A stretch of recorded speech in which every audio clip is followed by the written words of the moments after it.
أفمن يتقي بوجهه سوء العذاب يوم القيامة وقيل للظالمين ذوقوا ما كنتم تكسبون۔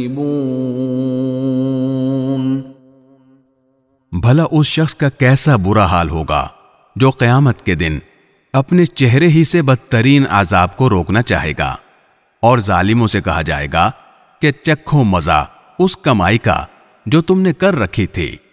كذب الذين من قبلهم فأتاهم العذاب من حيث لا يشعرون۔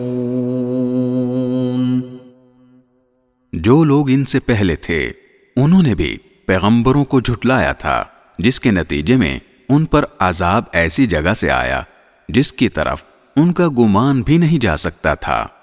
فَأَذَاقَهُمُ اللَّهُ الْخِزْيَ فِي الْحَيَاةِ الدُّنْيَا وَلَعَذَابُ الْآخِرَةِ أَكْبَرُ لَوْ كَانُوا يَعْلَمُونَ۔ چنانچہ اللہ نے ان کو اسی دنیاوی زندگی میں رسوائی کا مزہ چکھایا، اور آخرت کا عذاب تو اور بھی بڑا ہے، کاش یہ لوگ جانتے۔